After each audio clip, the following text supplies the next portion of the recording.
Padma Madam, you can take the session. You can go ahead and the floor is yours. Thank you. Okay. Yeah, thank you so much. Thank you for this beautiful introduction. और आज का जो session आपने मुझे दिया है Pradeep ji, thank you for calling आई से for this session. And जो मेरा सेशन आपने दिया है that is NRLM and SRLM, that is state rural livelihood mission and the national rural livelihood mission. So I'm very happy to be a part of your program. और मैंने आज एक presentation in the sense कि it's a huge mission. This is NRLM is a huge thing. So to conclude everything in 40 minutes or half an hour is like I have to like go through only the salient features what are there in the NRLM and SRLM. So I'll share a little bit presentation or it communicate like it will be if it's better अगर हमारे students भी हमारे साथ two-way communication करे. Otherwise I will just try to read out the most of the salient features of that those NRLM and what is in it. So I think I will start by sharing my screen. So to start with, what is NRLM or the National Rural Livelihood Mission, जिसे हम आजीविका भी कहते हैं. So National Rural Livelihood Mission is which is also known as Ajivika, was launched by the Ministry of Rural Development, Government of India in June 2011 as a restructured version of Swarn Jayanti Gram Swaraj Yojana, which was known as SGSY. Or NRLM has the mandate of reaching out to almost 10 crore of rural poor in 6 lakh villages across the country. And it believes in the guiding principle, uske hisab se all poor have innate capabilities to overcome the poverty. And NRLM strives towards unleashing this entrepreneurial capability by creating appropriate platforms for the poor through a dedicated and sensitive supportive structures. So this is basic introduction about the NRLM and the key features of NRLM. What are the key features based on which this NRLM is based upon? The number one is universal social mobilization. The second one is the inclusion, financial inclusion basically. And the third one is the livelihoods enhancement. It works towards bringing at least one member, preferably a woman, from all poor families into the self-help group network. The self-help groups and their federation offer their members service such as savings, credit, and livelihood support. As the institution of poor, they mature. They are facilitated to take up the livelihoods and other income generation activities. So what is the implementation plan of this NRLM or the National Rural Livelihood Mission? The NRLM has put in place a dedicated, sensitive and supportive structure to facilitate the creation and functioning of IOPs.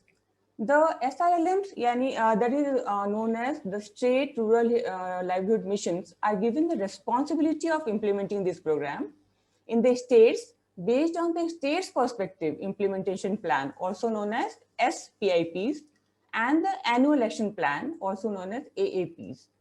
The District Mission Management Unit or the DMMU and the Block Mission Management Unit, also known as BMMU, are established to implement this program. At the national level, the National Rural Livelihoods Promotion Society or the NRLPS has been set up to serve as the technical support agency to this NRLM. The State Rural Livelihood, the SRLPS, that is State Rural Livelihood Management Promotion Societies we call it, support the SRLM in strategizing, planning and implementing this NRLM in the states. Now we come to who are the eligible. Who are the people who are eligible for the benefits under this NRLM? The NRLM targets household, that is also known as NTH, which is the smallest unit, are identified through the participatory identification of poor instead of the BPL. Earlier, what happened in the government programs, basically most of the times, the people who used to fall in this BPL category were just taken into any of the government's program. But for the NRL implementation, this time they had identified the poor people through the participatory identification process known as the PIP, in which the CBOs or the community-based organizations, they themselves identify the people who are poor in their village through the participatory tool. And then the listed poor who has already been identified with this community-based organization is vetted by the Gram Sabha, and then they become eligible to be enrolled under this program of NRLM. Now, what are when we talked about these IOPs or the institutions of poor, how they are selected and how this is different from the BPL family who were already earlier a part of this governments, all sorts of government programs. The self-help groups, their federations at the village and the cluster levels and beyond other levels like block level or the district level, and other collectives of the poor constitute institutions of poor, that is, they are known as IOPs. Self-help groups are an affinity-based homogeneous group of 10 to 20 members, and most of them are usually women. They follow 5 cardinal principles of Panch Sutra, that is, they conduct regular meetings, they conduct regular savings, they have internal lending in place, they do regular repayment and bookkeeping. Apart from this, in case of special self-help groups, that is groups in remote tribal areas and in difficult areas or the hard to reach areas, groups with vulnerable persons like disabled person, the group may be as small as 5 members. Only for groups to be formed with persons with disabilities and other special categories like elders, transgender, NRLM will have both men and women in the self-help groups. Otherwise, it is mostly women only.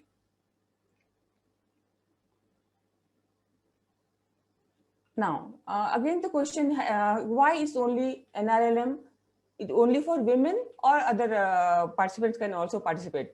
What it is mostly NRLM priority is to reach out to the poorest, most vulnerable and the marginalized community. It begins with targeting women and they are considered as representatives of their households. In case of extremely vulnerable persons like persons with disabilities or the elders, etc., NRLM mobilizes both men and women. Further, other interventions of NRLM like rural self-employment training institutes, Ajivika skills would reach out to other poor in the general category. Now, how partners taken aboard the NRLM? Because NRLM cannot function solely, they have to aboard a few partners to implement this plan at the grassroots level. So how the partners taken aboard in the NRLM? The NRLM works with variety of organizations for various purposes.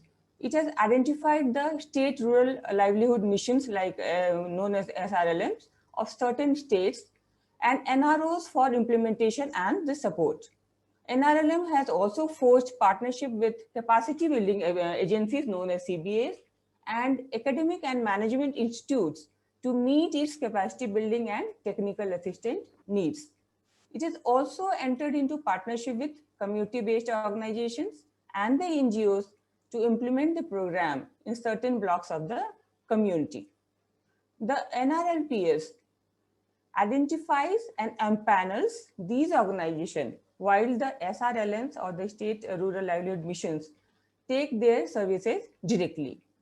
The SRLMs has also identified and partnered with various partner organizations on their own based upon the requirement of their particular state. Now, how this NRLM supports the self-help groups in their growth and the financial inclusion and other types of development activities. They support to the self-help groups of poor in terms of knowledge, skills, funding, bank linkages, and interest subvention. If apart from this, if they have certain other interests, then also this NRLM supports these self-help groups. NRLM ensures that poor are provided with requisite knowledge and skills to the members, the leaders, and the bookkeepers of the self-help groups. Because mostly what we see in the villages where the people are not very skilled, they are not very literate also. So when it comes to doing some sort of business or some sort of financial activity, they face lots of challenges and the problem. So to sort out those challenges, NRLM help these self-help groups and enhance their capabilities to meet those needs so that they can work independently in long term. They also manage their institution. They enhance their credit absorption capacity and credit worthiness. They link these SHGs to the markets. They manage their existing livelihoods, etc.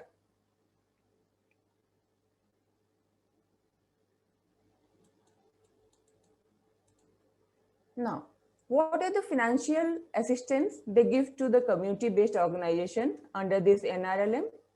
The financial assistance in form of revolving fund, that is known as RF, vulnerability reduction fund, and the community investment fund. So these are the three types of funds that is given by NRLM to the community-based organizations or the CBO.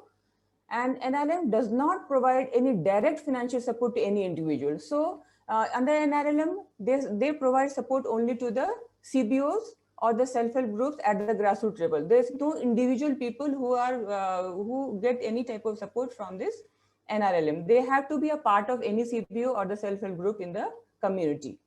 The purpose of revolving fund is to strengthen their institutional and the financial management capacity and build a good credit history within the group. Unless until they have that type of empowerment, it's very difficult to uplift them and to make them financially independent. So this vulnerability reduction fund, it is used for addressing the vulnerabilities of the members like food security, health security, etc., for meeting the needs of the vulnerable persons in the village. Many times we see in the villages that when there is any health crisis or when there is a shortage of food and all, they don't have anywhere to go. So under NRLM, these type of vulnerabilities are addressed. And then there comes the community investment fund. Through the community investment fund, the federation, they give advance and loans to the self-help groups, and they undertake the common or the collective socio-economic activities if they want to do. If they want to do any income generation activity or any financial activity or economic activity or any social activity that can enhance their, which can enhance their or it can empower their status in the society, they can take up through this program. Now, other measures that is taken under NRLM for their financial inclusion, the NRLM facilitates the self-help groups to open and operate bank accounts and the bank linkages. It also facilitates access to insurance to members. It is encouraging individual members to open bank accounts. In this, it encourages individual members in the sense that when they become financially empowered or they start some financial activity after taking loan or financial support under NRLM, then they are encouraged to open their bank account in their personal name so that they can deposit some money in their own account also, so that in near future when they need it, they can use it independently without any support from anyone.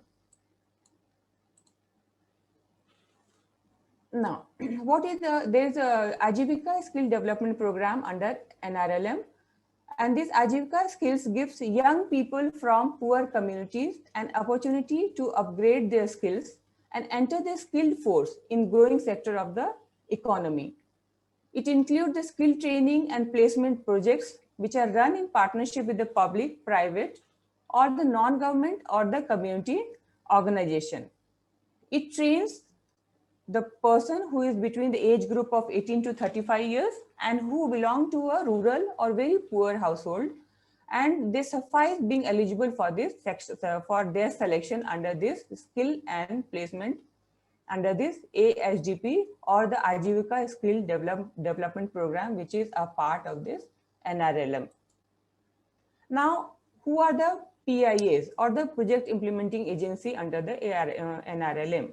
The PIAs are a very important and integral part of NRLM who can be a profit or not for profit registered entities who are identified by the Ajivika skill development program for skilling.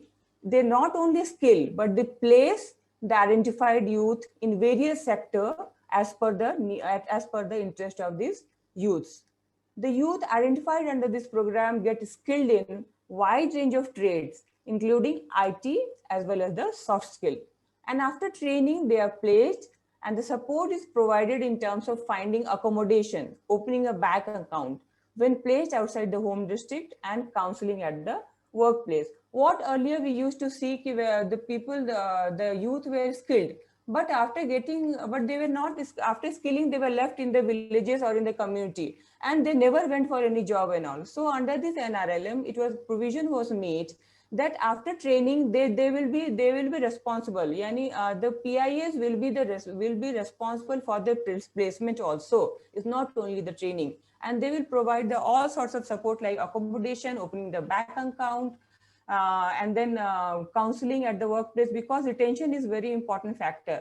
When any person who is from the village or from the community, if they go for job after the training and all, they staying there in the cities and different place outside their house and the villages, it's very difficult for them. So counseling, time to time counseling, and making them getting them adjusted to that particular place is very important. So it is the role of the PIA to do all these activities so that they can be retained and their skill will be used in better way.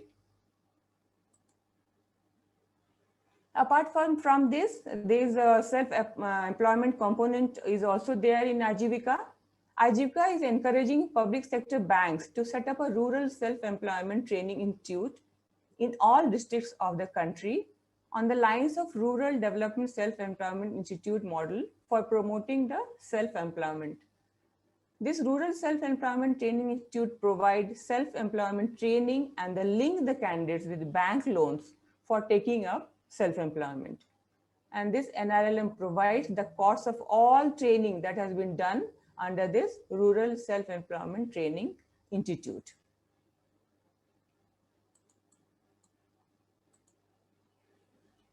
Apart from this, there is one more thing, that is support to farm-based livelihood under NRLM. Here, there is another wing of NRLM that is known as Mahila Kisan Sashaktikarana Pariyojana, or it is known as MKSP, which is launched in the year 2010-11, and it is a special program for livelihood enhancement under the NRLM. And it is a concerted effort to recognize the role of women in agriculture, and an investment is being made to enhance their capacities and increase their income. The MKSP has two streams. One is agriculture, and the other is agriculture that also include the livestock, and the other is the non-timber forest produce. Because as I say, in Jharkhand, this NRLM program has been implemented. So I see how this has been increased the income of the women. And Jharkhand में, जैसा मैं आपको बता दूं कि झारखंड में ज्यादातर महिलाएं होती हैं जो कि हर तरह के काम में इन्वॉल्व होती हैं, चाहे वो एग्रीकल्चर हो, गाय पालना हो, मुर्गी पालना हो, बकरी पालना हो, या फिर जंगल जाके जंगल के सामानों को एकत्रित करके उन्हें बाजार में बेचना हो. So this NRLM is like a big support and a huge support for them to increase their income and as well as their family income, to bring them out of the poverty. So this NRLM through this Mahila Kisan Sashaktikarana Pariyojana, they are helping these women to come out of their poverty by doing all sorts of agricultural activities, and by providing a market for their forest produce, for their agricultural produce, for their livestock produce and all. And there is one brand I just want to add a little bit about, because I had the first-hand experience in Jharkhand. There is one brand that has been created by JSLPS, that is Jharkhand State Livelihood Promotion Society, and that brand is Palas. And through that brand, they have different outlets in different places where the products of these women were placed, and they are getting good income out of those things. And apart from this, they are doing all sorts of livestock rearing in their villages, and they are getting good income out of that. So this is all about NRLM and the SRLM. SRLM is the implementing agency of this National Rural Livelihood Mission program, and the state look after, and time to time they bring some changes according to their need of the community also. So this is the last slide and the concluding slide. I will say thus now we see how this NRLM and the SRLM are working towards the poverty elimination through social mobilization, institution building, financial inclusion, and a portfolio of sustainable livelihoods to reach its vision of each poor family should have an income, annual income of at least rupees 50,000 rupees. So this is the mission and this is the vision they have under NRLM to make these poor people and women being the center of this program. And they form the self-help groups and they form the CBOs, and they under this NRLM program where you like they get all sorts of support to for poverty elimination from the community and the villages and the rural area mostly. So this is all from my side.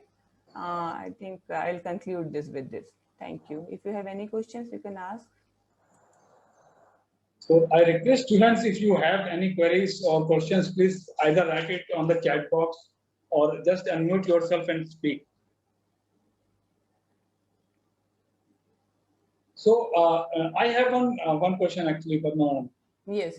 What are those financial jurisdictions as compared to states when we compare to NRLM? What is the maximum level how NRLM can support, and what are those projects which states are actually supporting? Can you please repeat your question? I'm not getting it. Slowly, please. I'm asking what are those levels and what is this jurisdiction of states for the supporting any of the projects? Okay. So, basically, the whole thing that has been implemented in the state is looked after by Jharkhand State Rural Development, GSLPS, that is known as. So they have different criteria for different criteria for different implementing different programs at grassroots level. So it can be NGOs, non-governmental organization. It can be the PIS. For example, I had a first-hand experience of the PIS as they implement the skill development program. So for different skills and for different trades, they have different PIS and they have all sorts of different criteria, and they have to fulfill those criteria to get that type of support, the financial support or the project they can implement at grassroots level. Similarly, for different capacity building programs for enhancing the financial capacity of the communities, they for the time to time they bring out those requirements in the newspaper and all. So based on this need assessment, first they do the need assessment, what are the needs of the, because each state and even each block and each district has a different types of requirement. And that type of program that needs to be implemented over there. So from time to time, they give in the newspaper and all the type of partner they require.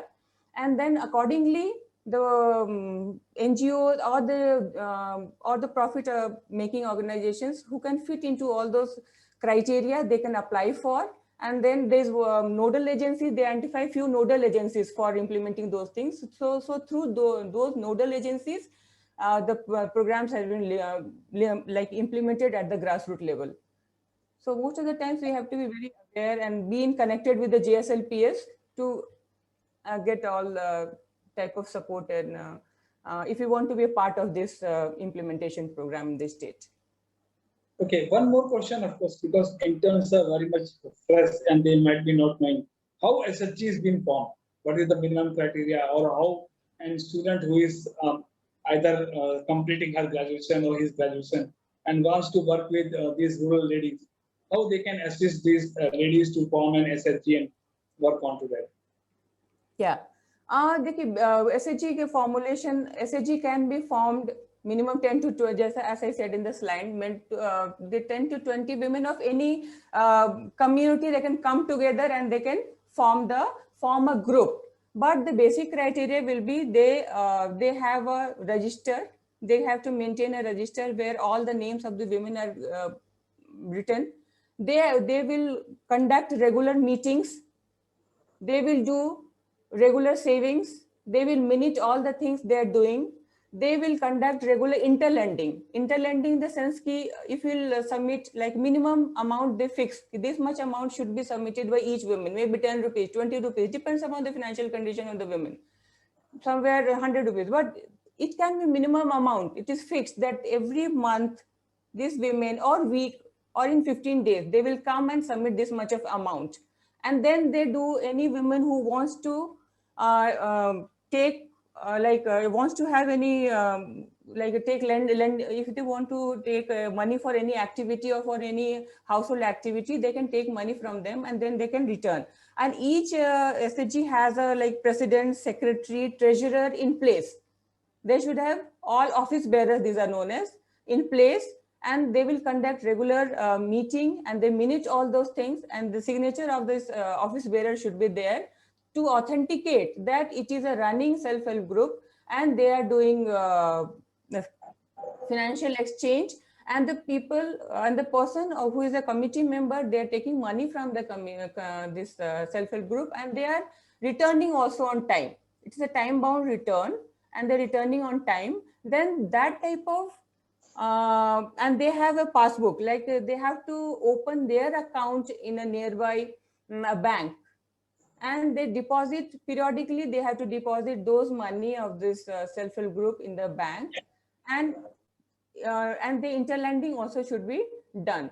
So if a self-help group has a very healthy interlending, very healthy regular meetings, very healthy meeting minutes, so that time that self-help groups always qualify for any type of program, for any type of financial support, for any type of help from either from government or from the bank. So such self-help groups is considered as a healthy group. Thank you, Padma Madam, for sharing that insights, because students are very fresh and they might be not knowing how SHGs are working and how they can actually support once they leave off their colleges and their universities. True. Because some of the students might be looking out for that, covering with SRLM and NRLM. It was of course wonderful insight how NRLM and SRLM are working. Today I have taken both all the three topics, which are actually task-based topics. Either you take the COVID-19 or SRLM, or the third session, which Arpita is going to take. All the three sessions were task-based activities. Thank you for sharing your insight. Thank you for being with us, taking your time and helping us around, helping our children, of course, to learn how they can actually support the society using this particular internship. I request editing to please present a certificate of gratitude. Thank you so much. Thank you. To Padma Madam. Thanks for me. Thank you for being with us. Thank you so much for calling, and just it's a privilege to be here. Thanks a lot. Thank you so much. I think I should take a leave, Pradeep ji. I do agree because you do have some other sessions too. Thank you. Thanks a lot. Thank you for calling once again.